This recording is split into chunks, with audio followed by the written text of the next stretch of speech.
Well, I'm just like sitting here trying to process today. I'm just like, the funny thing is, to peek behind the curtain for those of you tuning in, I was talking to Will here, and I was like, you know what? I've had time to process watching the episode live last night, and you know what? I think I'm going to be okay with it.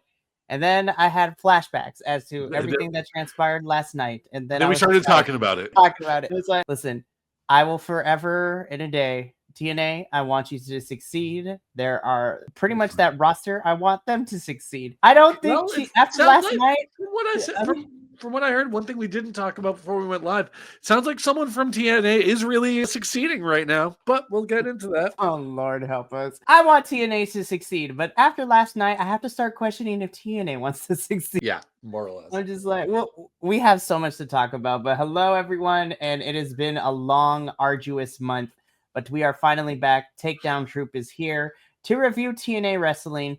And yes, I will still be here even when TNA makes very questionable decisions. For the clip show, have no fears. We've got stories for years. Although I'm not sure TNA has stories, period, let alone for years. I'm just like, we're going to get into all of that. But of course, I am your host, Mikey. And joining me this evening is my lovable compatriot, Mr. Radio Free Will, or just Will, because there's only one tonight. Yep. He is the there Will. Can be only one. Oh, no, there can be multiple, and frequently are, but no, tonight there can be only one. My goodness. So the two of us are going to be going over last night's episode of TNA. Also, weirdly enough, making predictions for Turning Point, which is the pay-per-view currently happening right now as we speak. Which I'm like, TNA, I need you to stop doing this. No. Like, okay, this TNA, you know you can control your own schedule, right? Or else, whatever. I'm sure there's like a certain amount of it. It's like, oh, we already booked it for such and such time. But like, and I know we went over that. I think this was for like Emergence or something like that. How they're like trying to cram all of the feuds into that episode before the pay-per-view, and then the pay-per-view was the next night, and so it's like we're just like I said, trying to finish their homework in homeroom. This was that a million times worse, because you had a straight month of clip shows and no active storytelling. I mean, I know they showed up in NXT, so like stuff happened, but not if you're just a TNA fan. And like this product is a goddamn mess. It's crazy out here. And so, I mean, before we get into the episode, we're going to start with a bit of news, because like even before I got a chance to watch the episode, all the outlets were already reporting this, and I knew this was already going to be a thing that happened. Like the writing was on the wall when we were off of Victory Road back in September. I was just like, Joe Hendry is officially a WWE superstar now, which I was like, listen, I'm never going to be anybody against wanting to go get that money, all that good stuff. We want people to succeed. I mean, at the same time, people are like up in arms. I was like, guys, he's been on NXT pretty much the whole entirety of the summer. He was at WrestleMania. He was in the Royal Rumble. Like, we all been knowing. Why are we acting brand new? The only way he will even get a little bit over is if they let him retire John Cena. That's like Mark Henry said it in an interview. That's who should retire John Cena, is Joe Hendry. I'm here for that. I am totally here for that. It'd be amazing. And like, honestly, like unless they do that with him, which I doubt they will, unless they do that with him, I think honestly in WWE, he's going to be another LA Knight, another guy that wants to see shoot to the top real bad. They want to see him do his thing and be successful at it, and just fall flat for whatever reason. And like, okay, legend in the territories, legend with Jim Crockett, legend in the original WCW, right? Until such a point comes that he can't get work anywhere that's not with Vince McMahon, right? Everything they can to bury him. Oh no. Okay. Like the yellow polka dots. It's an icon. It's an icon at this point. Him and the yellow polka dots. But see, here's the thing. That was Dusty. He made that work, but once again, even like after that gimmick, like basically they just sort of shat on him for that entire thing and basically forced him out of the company because they couldn't book him. And I mean, I know a lot of that has to do with the fact that number one, it was Vince McMahon booking, and number two, Dusty was used to being his own booker. But like, and then kept that shit going with Dustin Rhodes, with Goldust. You know, like, again, Dustin makes a name for himself in WCW, comes over to WWE, WWF, and because he's Dusty's kid, gets shat on. Get over to save his life. They burden him with demeaning, humiliating gimmicks, which, to be fair, based on some of the interviews that I've seen, part of that is because Dustin, bless his soul, he seems like a very nice guy. I know he's been through a lot with substance abuse and religious trauma, and he's been through a lot. He also seems like kind of an idiot. Like, didn't know what the word androgynous meant, didn't know what Tourette's was until he saw it on Jerry Springer and then applied it to Goldust. Like, but it's that kind of thing. Because then you also see that you saw it with Shinsuke. Legend in New Japan struggles in WWE. You see it with LA Knight, gets super over in TNA and is struggling in WWE. I know he's used that phrase himself, but by establishing himself in New Japan and helping to establish AEW, he put it at the top of my game in the biggest company in the game. So, and once again, and that made sense for him. You know, I'm like, but it's another instance. Joe Hendry is going to be another instance of WWE taking a top talent and just whizzing it down their leg. Yeah, well, I mean, we shall see. Well, I will see, because Will here doesn't watch the NXTs. The other Will does, and so do I, and so does Kilt. So, oh man, very interested to see how this Tuesday goes for Hendry as he goes up against Ethan Page and Chelsea for the mixed tag team championship. So I do love that WWE gave him a chance to do another parody song. That was, yes, that is very. I will never be against that. I was like, ooh, we got monies, but we've got a budget now, and we're giving most of it to Roman. It's for reals. He out here filming his Street Fighter movie. I still think that whoever did the casting of this was wild. I was just like, it was wild. I was just like, Cody, Roman, but then of course my little New Japan heart of like, excuse me? Like, how do we get? I was just like, how are we getting Hiroki Goto for this? What the hell, man? Like, somebody has to be an avid wrestling fan, because how did you manage to pull that off? I was like, you have to be a wrestling nerd in some capacity. Yeah. Anyways, but shout out to Joe Hendry. We will be following his career in the Fed now. I still believe. Yes, we still believe. But we've delayed the inevitable long enough, so let's just get into this TNA episode, because once again, it was another live one. And guess what, Will? Our favorite thing happened, where we got overhead shots. No, you put that camera back right. I was like, gosh darn it, TNA. You had one job and you whatever. I honestly think they're keeping those there on purpose now, as a way of showing off to TKO. Guys, look how much advertising space we have. Like, seriously, we have a 2-hour program, and a solid half of it you can put in whatever ads you want. Listen, it is crazy. NXT is getting kind of crazy with the advertisements, but at least we haven't had it on the ring mat yet. But it was really weird this past Tuesday watching a giant Panda Express logo on the Titantron while match was happening. This is not a joke. It literally happened. I'm watching the match, and then I turned my head up to like where the Titantron is with the camera shot. And I was like, hold the phone. Is that the Panda Express list? What the flip is happening? Anywho, Lord help us.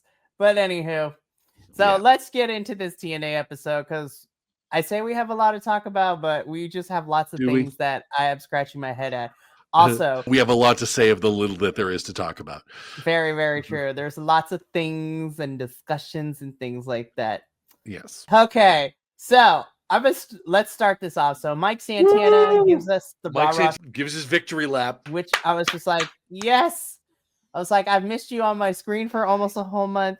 Yes, Mike Santana, he gives us the good rah-rah speech, and he is gonna, be the fighting champion that anyone in that locker room can step up. And then Ryan Nemeth comes out and was like, not you. Okay, normally I have an issue with people like what the phrase I use is copying someone else's homework, but like Mike Mike, bud, if you were gonna copy someone else's homework, yes, copy Eddie Kingston's. It's like they were like, it's just like, don't call me Mikey again. It's like as soon as when he said it like that, it's like, oh, Eddie Kingston has entered the chat. It's Be like, are you in here? Like, what's going on? what do we do? It's like, yeah, no, that was pure Eddie. I was like, that's the Eddie Kingston. That is the New Yorker. I was just like, hell yes. It's like, yeah, I came out here in sweatpants and Timbs. What do you want to do about it? Fine. I love Eddie. He's so good. He's so good. So as soon I'm gonna be completely honest. As soon as I saw this and Mike was so gun-ho of like beating and stepping Ryan Nemeth's face into the canvas, I was sitting here and I was like, I smell a stunt. And we're gonna see if I'm right by the end of the show. I was like, I smell a stunt. Now I was completely off by said stunt that we ended up getting, but we did eventually get a stunt, which we'll talk about at the very end. But I was just like, you know what, Ryan Nemeth? I can't wait to see your face get stomped in the canvas. Not gonna lie. Oh, yeah, always. I've said before, X-Pac heat. I dislike him on every level, not just like kayfabe level. Like, just get him off my goddamn screen. Yeah, it's go away. You know, we love to see. Oh man. So officially, we're gonna get Mike Santana versus Ryan Nemeth for the TNA World Championship in the main event on this episode. So I'm like, okay, easy victory for Mike. I smell a stunt still coming. But hey, this should be a fun one. First title defense in over a month. First televised defense. We shall see how this ends up. Spoiler alert. I was perplexed and we'll get into it. But right now, we continue on this cavalcade of what the Fness. Kalani, I love you dearly, girl. I really, really do. We need to figure out how we're going to make you heal better because we're trying too hard. And I love you. This felt very much like trying to be a heel. And like, yeah, it's just like, I think it's going to be a lot easier for her in future episodes, especially given the way that this episode ended. This might have been sort of planting the seeds for that. So, but yeah, no, it was in the moment, it was like, wow, this is kind of a weak meandering heel turn angle they're going for. But okay, sometimes the turn is weak. And I think the thing is that I don't know, like, what kind of classes they got going on in the PC Center, but I'm just like, what makes it frustrating for me especially is like, girl, literally last week you cut a promo on NXT that kind of solidified this heel turn, and it wasn't like I'm evil, like twirling my mustache kind of evil. It's just like, no, I'm athletic, I'm amazing, these bitches be crazy because they're about shaking ass in a catchphrase. That was literally from her promo, and I was like, hell yes, I'm kind of here for this. This is a different direction.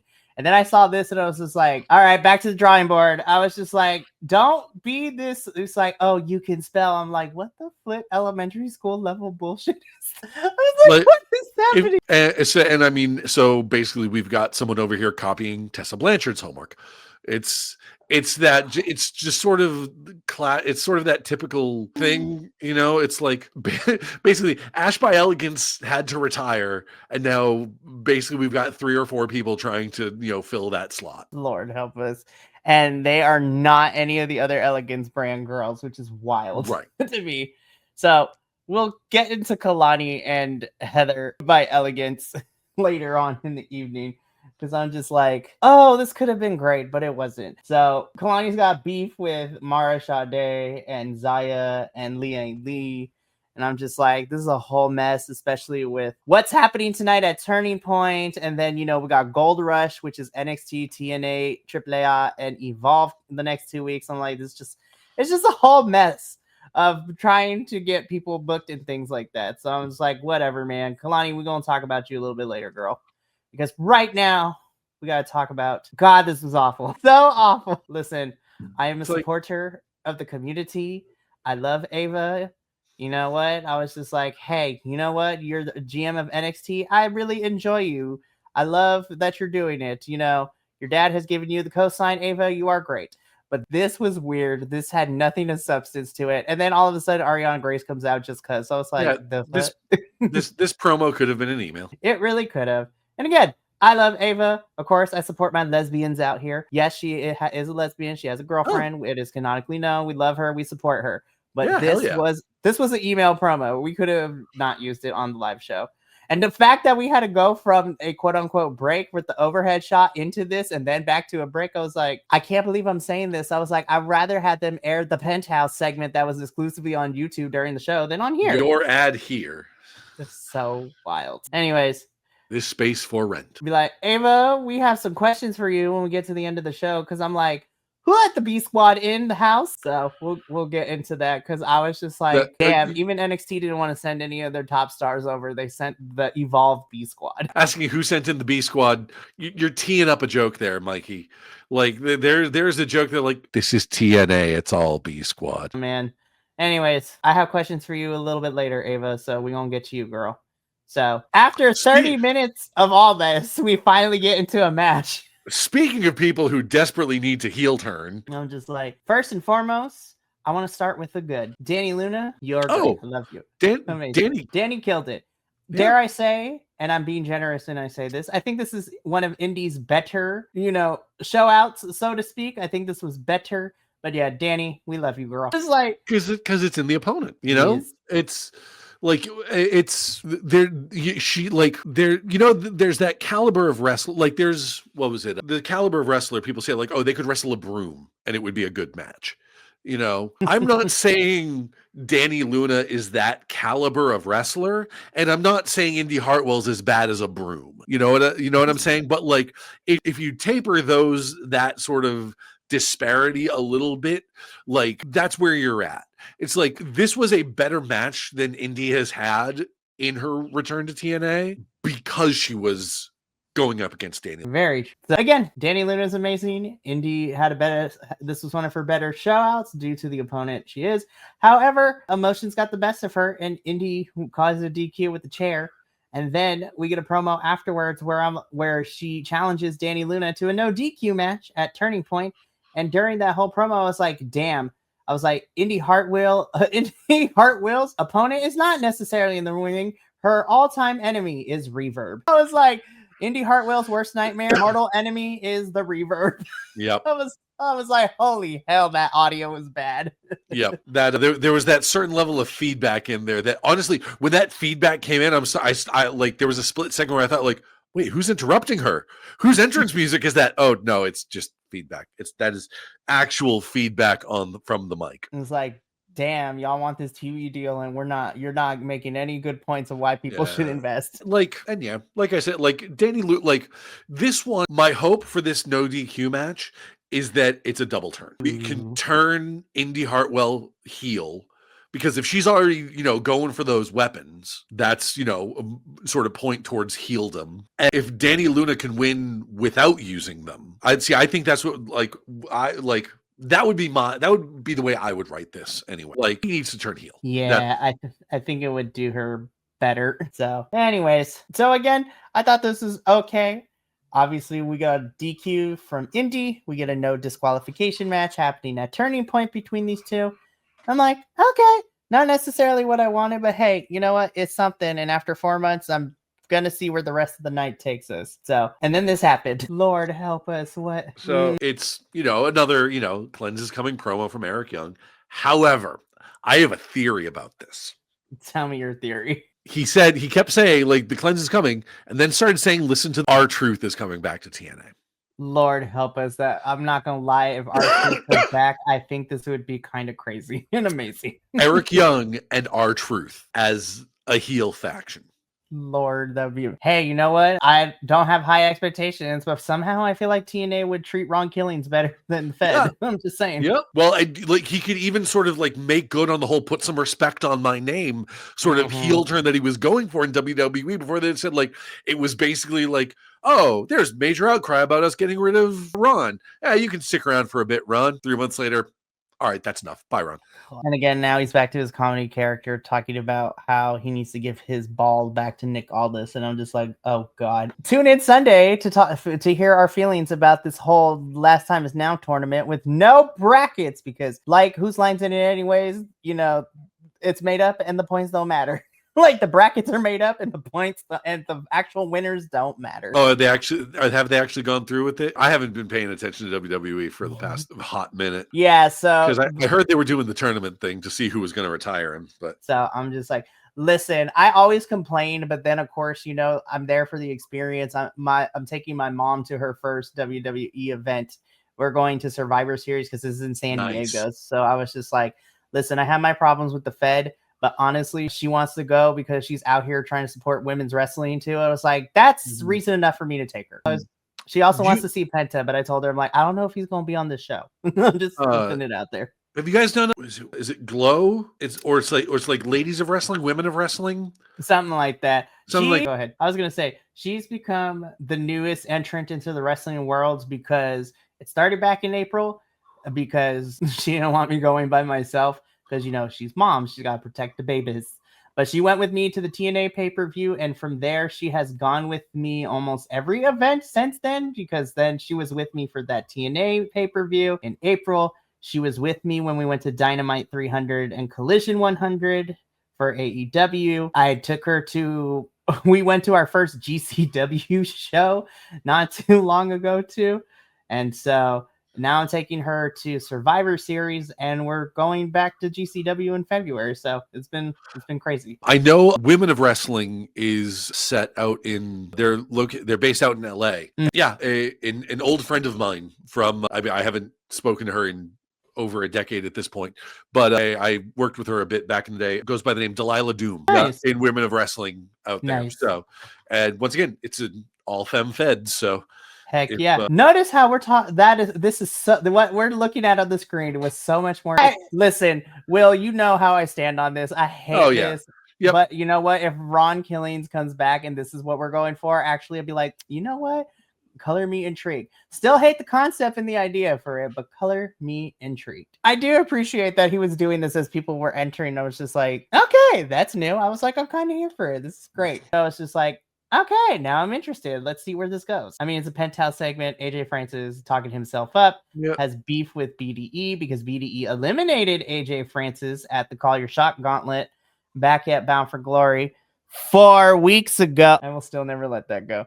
And so this match, they get a singles match one-on-one at Turning Point. That's all this segment was. But again, it was the most enthralling thing of the evening, which is saying a lot. Oh Lord. And at this point of the show, it's like, wow, this is kind of like a nothing burger of a show. But hey, you know what? Let's just see. I'm looking at my clock and I was like, we still got about another hour of the show. Let's see where we go from here. So we go from this, which was exclusively on YouTube, which I was just like, why this picture? Look, I'm not expecting every wrestler to be like a EGOT level of talent when it comes to the acting chops, but I couldn't help looking at the system when JDC announced that come January at Genesis, it would be his final wrestling match and he would retire to go start a family. And I'm watching all the other members of the system and they're like, no, don't do it. Oh my God. I was just like, Lord, they're like, no, he wasn't ready. I was like, this was bad, you guys. I mean, like, the fuck you mean wrestling for 20 years? And 27 years, he said. Yeah, 27, my bad. And I'm just like looking back at like when I was first introduced to him in the Fed, I'm like, my God, I was still in college back then. What the fuck? Oh my God. I was like, damn, you have been on my TV screen forever. But I mean, here's what we got, right? So the system, it's been a whole month, but they finally cut a promo talking about their victory against Order 4 at the somewhat hardcore war at Bound for Glory. And then, JDC announces this retirement. The Rascals come out saying that, they want a piece of the system. And you know what? Since JDC is on his road to retirement, they want to be a part of that. So the Rascals challenged the system to a 4-on-4 match for Turning Point. And the Rascals like, we will get our partner and everyone it'll be one big family versus another. And I'm just sitting here. I'm like, there we go. Desmond's coming back. That 30 days non-compete is back up. So we shall see. Spoiler alert. I don't know who Desmond is. So Desmond, formerly known as Wesley over in NXT. Okay, yeah, I have heard that name. Yeah, so Wesley released a month ago, 30-day non-compete. 30 days are up. He was, even before he went over and signed with WWE and NXT, the Rascals have been a thing forever, which includes him, Wentz, Trey Miguel, and Myron Reed. I was just like, we're going to get all the Rascals under one roof, which is going to be nuts. So I was like, yeah, this is going to be an easy point when we do predictions. I know who's going to win this one. And again, the craziest thing, I was like, I have watched TNA long enough to want to boo the system and have them get off my screen to cheering for them at Bound for Glory. I was just like, what a turn. What a turn. Anyways, love you, As the system. heel turns. Exactly. Start playing the dramatic music, like soap opera music. Be like, he's my twin brother. Anyways, be like, all right. Anyways, let's move on with our lives. I appreciated this because you've got Order 4 coming in and you hear the shutter clicks. You see like the little like strobing lights, and it's like, okay, it's like, all right, so they're playing up the whole like politician, celebrity kind of thing, people coming through, and then they just pan over. It's like, no, it's a Hardy's photo session. It's that golf clap. The funny thing is this is one of the things I enjoyed too. I was just like, okay, I could get behind this. So as we can see, the Hardys are one set of tag team championships lighter. And for those of you who aren't keeping score at home, the Hardys lost the NXT Tag Team Championships to Dark State a couple weeks ago at NXT's pay-per-view Halloween Havoc. Really fun, great, and they lost in a broken rules match, which was the crazy part. I was like, damn, because it wasn't Jeff and Matt, it was Brother Nero and Broken Matt Hardy. I was just like, oh Lord, help us. But yeah, so I mean, Order 4 is looking for some gold. They want to, get the titles off of the Hardys. Tasha Steele's playing intermediate. So, yeah, this is setting up for stuff that's happening at Turning Point and probably going to carry us into Final Resolution too. So, glad to see that we're pivoting and Order 4 is still going to be feuding now that we're done with the system. Thank God. Now we turn to Cedric Alexander and the Hardys by the end of the next match, which I was like, okay. So, again, you brought this up. It's like, hey, this is the episode before a pay-per-view. We don't have really a card, so let's try to get all these segments in to say, hey, now we got matches made. Miller, clip shows. Yeah, after a whole month of clip shows. So Gia Miller, who I'm still debating if I want to put your match with Tessa as the worst match of this year. I still got to go through that list, unfortunately, before the end of the year. But Gia Miller checks in with BDE talking about, hey, how are you feeling after getting chokeslammed through a table? And BDE's like, it hurts, but I'll do okay. And AJ Francis is going to get it at Turning Point, which then prompts Leon Slater to come in to hype up BDE and, to talk to him about all this. And then entering from stage left, we have Rich Homie Swan, as I call him. So Rich Swan is here. And you know what? I've met Rich Swan. And literally, this whole segment sets up a match where Leon's going to defend the X Division Championship at Rich Swan. But I was just like, damn, we crammed in a lot of stuff in this backstage segment. Yes. Anyways, moving on, because we still got a whole lot of show to talk about. This whole episode just felt like a trailer for Turning Point. It really did. One of the better matches of the night. I'm not going to lie. This was probably by default my favorite match of the entire night. Cedric, I love you. Jason Hodge, I also love you. This is pretty decent. Cedric wins. Order 4 comes out to beat up on Cedric. The Hardys come out for the save. Sets up a 6-man for Turning Point. Cedric and the Hardys versus Order 4. And Ali, right? Yes. So Order 4, it would be Ali and the Great Hands. Yeah. It was a match. It sure happened. And unfortunately, Cedric was good in this. Like I like, he definitely had. There were definitely some high spots there, like the reversal of the what they call it, the Ali cutter. Like the reversal of the Ali cutter into the lumbar check was really nice. I like that a lot. But yeah, absolutely. So again, setting everything up for Turning Point. We're getting the Hardy and Cedric versus Order 4, which is Ali and the Great Hands. I actually really like this package because I wasn't very familiar with Miss Mila Moore, who is the newest TNA Knockouts, signing. And I was just like, you know what? I like this. This was great. I will have to give TNA credit, at least because we've gotten more new Knockout signees over the last couple of months. I really appreciate these like pre-taped segments that we get to learn more about the new Knockout signees and a little bit about their wrestling history and why they like it and how long they've been wrestling and stuff like that. And I'm like, good on you, girls. Good on you. So again, I'm not too familiar with Mila, but I'm looking forward to. From the sounds of it, she's only been at it for like a couple of years. Like, didn't like grow up as a fan or anything like that. It was just like got into it in college and was like, yeah, sure, why not? I'll try it. And now she's working for one of the top 3 companies in the country. So, or according to Chris Jericho, the number 2 was like, Jericho, shut up. I was like, Chris. Dang, Chris, just go away. Just shut up. Anyways, scoot, and boogie, dude. Yep. Anyways, I'm excited to see more of Mila whenever she's on television. So very excited, and I'm happy that the Knockouts division is getting more stuff because we had a retirement. We still have somebody out pending investigation, and we need more people in this division to make it thrive. because we're almost running on fumes right now. No. See, here's the thing, though. They don't. That's Got true. plenty. Who did we not see tonight? We didn't see Mila Grace or Harley Cameron either. Not Harley Cameron. Harley Hudson. I was gonna say Harley Cameron. Like, no, hey, that you mean my future wife? No, I'm kidding. That's creepy to say that because I think I'm older than her. But don't let your girlfriend find it. Send this to her. I'm just kidding. Look what he said. No, I'm just kidding. I don't want to start trouble. I will cry if that ends up happening. No. That is I neither here nor there. Yeah, there was a lot of knockouts on this show. We saw some of them, but there's a lot more than that we didn't see. And we're gonna get to it when we do our predictions. But how the hell do we have a knockouts tag team championship match? And we saw nothing of the inspiration on this show. I was just like, God, those poor girls. Swear to gosh. But shout out to you, Mila. We'll see you when we see you on television, girl. Kalani is in action. We find out that she's defending the TNA Knockouts World Championship against Heather by Elegance. This was okay. I wanted it to be better. I know Heather Reckless is good, and Kalani is very athletic. But I feel like there was some hesitation in this match, and it kind of definitely showed through, and it was a little bummer to watch. It's also... Can we just talk about this graphic here for a second? Kalani Jordan in action. When you say Wrestler X in action, that is usually broadcasting like, hey, we know you want to see them do their thing. So we grabbed a jobber off the street to jump in the ring, take on a new name, and just try to make them look good. This is a former TNA Knockouts Tag Team Champion. Rude.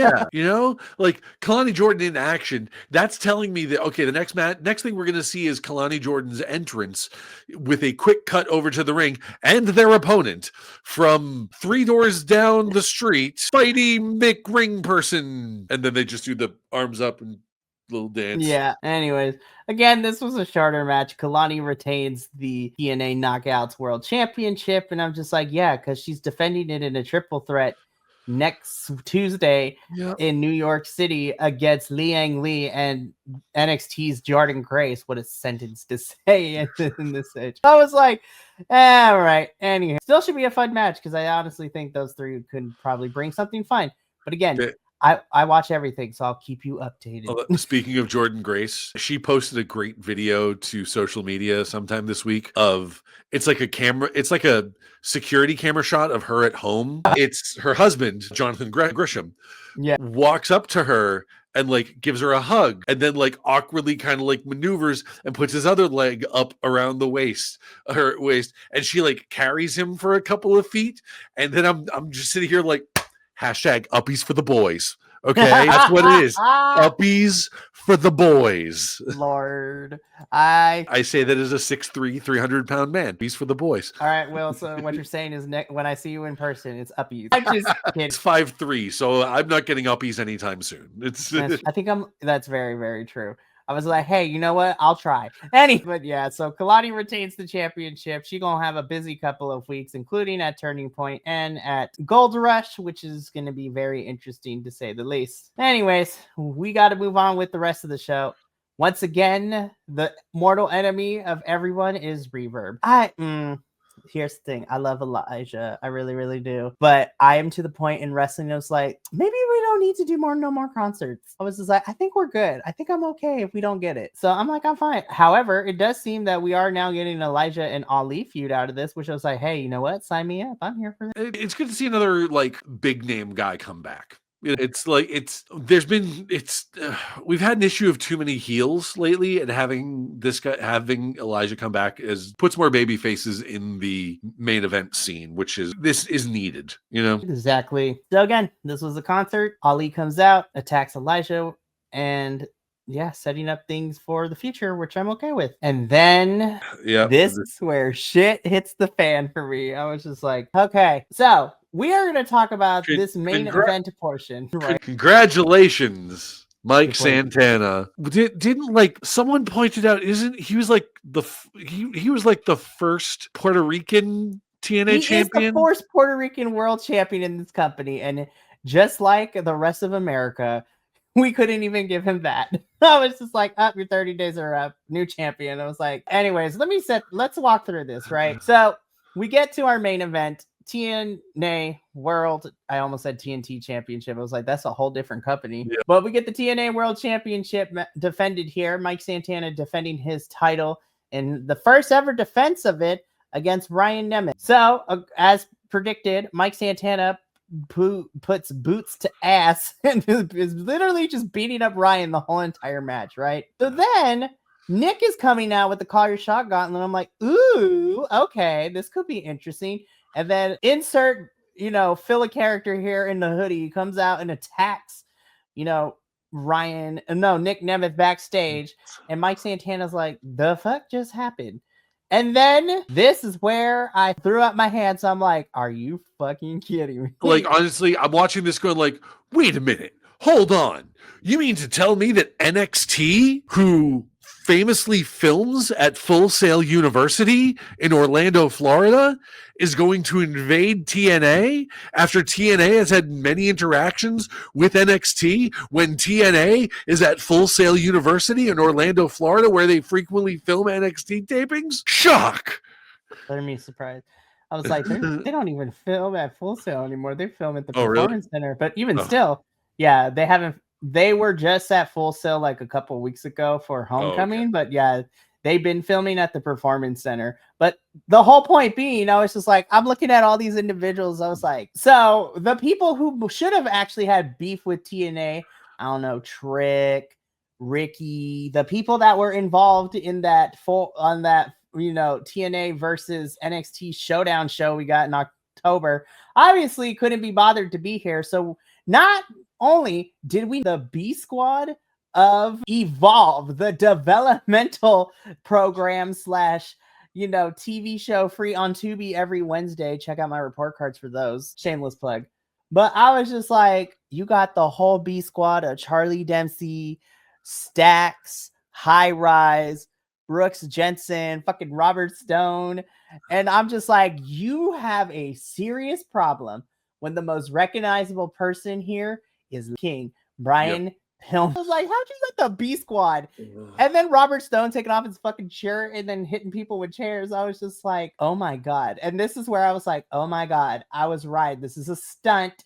And then I was just like, we get a DQ finish. And this is how it goes off the air. Fine, whatever. And then Frankie, the music hits. I'm like, oh my God, TNA, you better fucking not.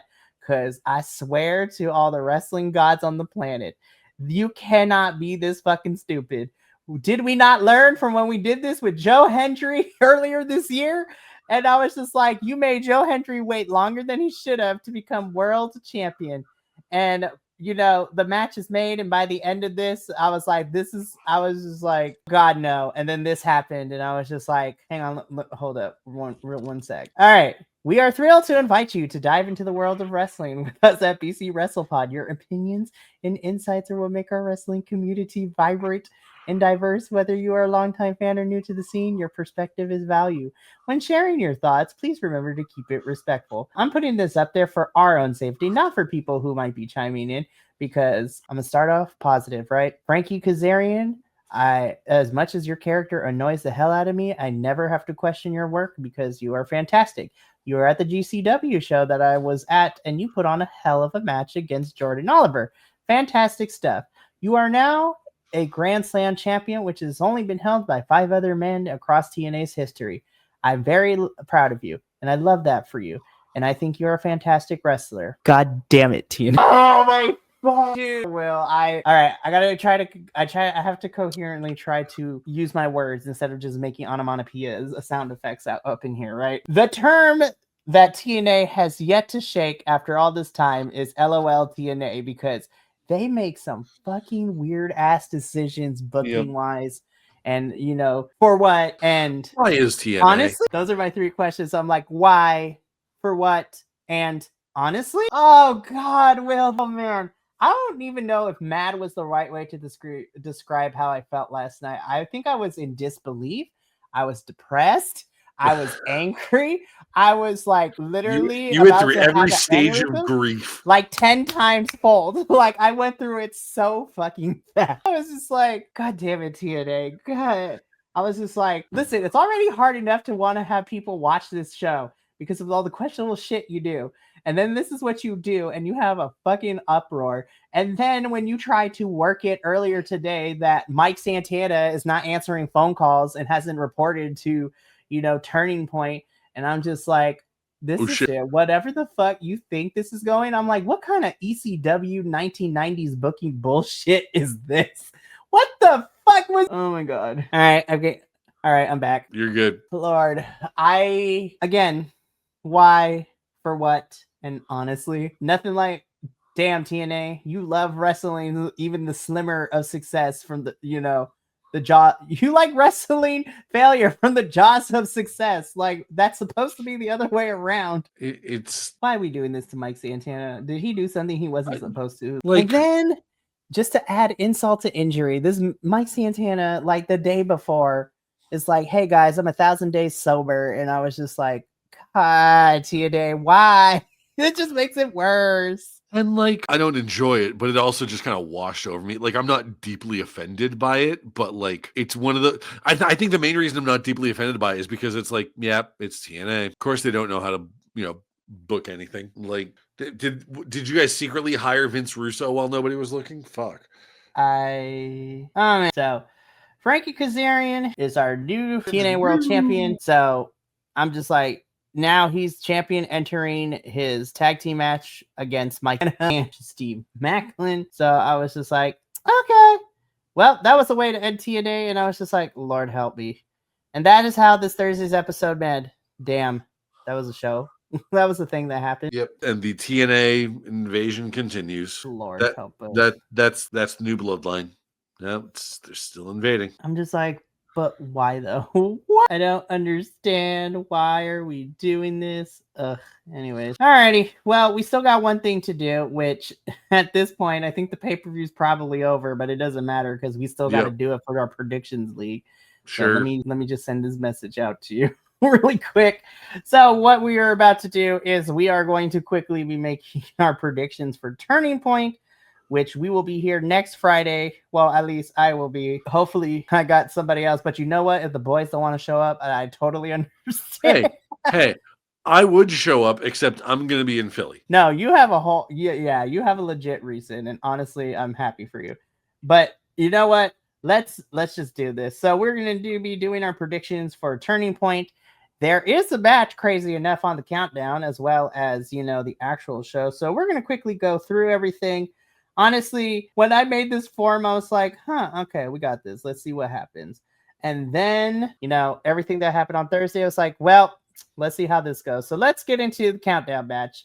So we get a triple threat just because Jake something, Mance Warner, the hometown man. I was like, no stakes, at least to my knowledge, are for this. This is just a match on the countdown show. And I'm just sitting here and I'm just like, I want to root for these three equally. I'm going with Jake just because, and I'm biased. It hurt me when they announced, Deadlock Pro Wrestling was on hiatus. I'm like, I'm gonna give it to Mance. I love Mance too. I will take it any day. The show, I love Hotel Man. This is stupid, but I love it. So, all right, let's get into the main card. Let's start off with the no DQ match between Danny Luna and Indy Hartwell. I am gonna go with, my inclination is to want to pick Danny, but I think we're gonna get a couple matches out of them. So, you know what? I'm going to go with Indy on this one. Yeah, I'm right there with you. Cool. Alrighty.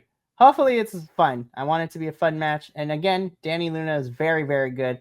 And hopefully we'll make Indy look pretty good too. So this should be interesting and should be fun. Moving on. Again, I'm so mad that this match is happening. Not because I don't want it to, but literally the inspiration were nowhere to be seen on Thursday's episode. But we are getting a TNA Knockouts World Tag Team Championship match. The inspiration defending the titles against the Angel Warriors, which is Liang Li, and Zaya Brookside, which will also be going up against, the team of Victoria Crawford and Tessa Blanchard. I'm going with inspiration here. Yeah, I don't really like any of them. So, yeah, we'll Fair. see. Inspiration retains. Moving on, AJ Francis versus BTE. Again, I also feel like we might be getting a couple matches out of this. And I'm going to go with AJ on this one. I think I'm going to pick AJ to win this one. I think if we want to get a couple matches out of it, it's got to be BDE. That's true. Fair.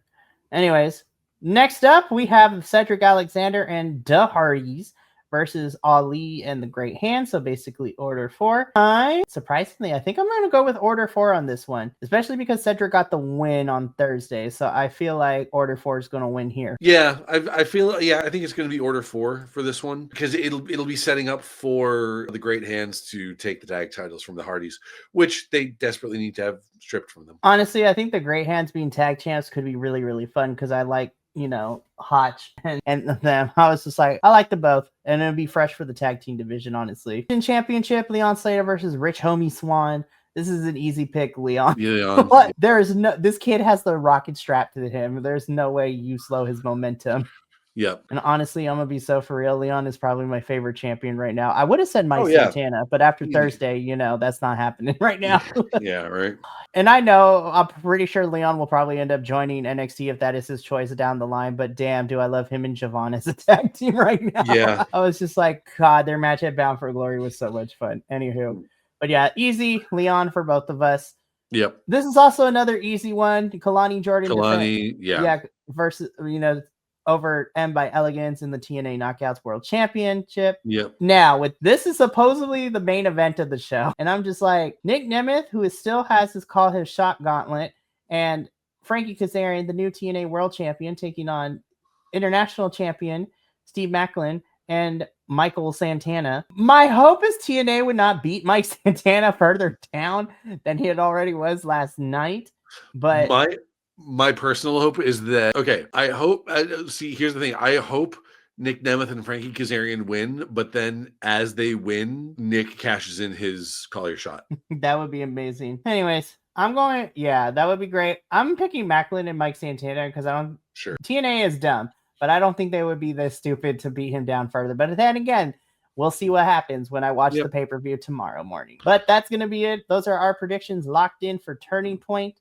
And that is officially the end of our TNA review. Will, thank you so much for trudging through this week of TNA with me. I always say this, TNA, you make me mad sometimes, but honestly, I get to spend Fridays with some really good friends of mine, and we get to talk shit about wrestling. So even though the product may not be all that fun, you know what? It was the friends we made along the way that really counts, or some bullshit like that. Anyway, it's the bumps we took along the way and the amount of tears I shed.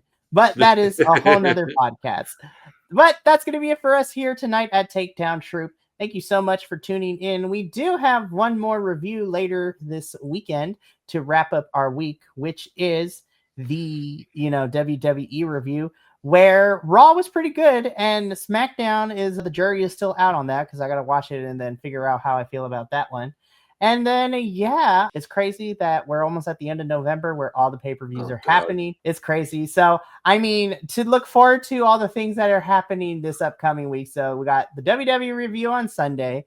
We are reviewing the Blood and Gut show for AEW up next Tuesday, which was... I've heard it was killer. Oh my God, it was so good, Will. Listen, the men always go crazy, but listen, the women showed up and showed out, and I'm just like, there was... it's Blood and Guts. So there was blood, nails, tables, a whole entire mirror. Marina Share kicking all the ass.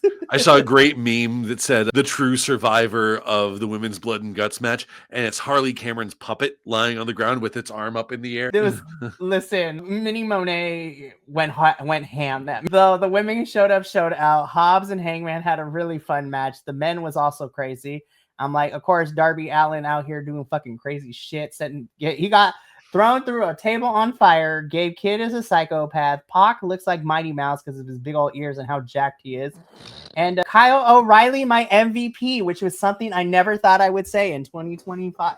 My MVP. So that's next Tuesday. And then we got the Full Gear watch along. Progress is having a show this week. Survivor Series is coming up. It is crazy the next couple of weeks here at BC WrestlePod, and you can all get to witness this action unfold during these lives that we do. But we're gonna get up on out of here so we can enjoy what's left of the rest of our evenings, or go to sleep, because that could be either one of us, honestly.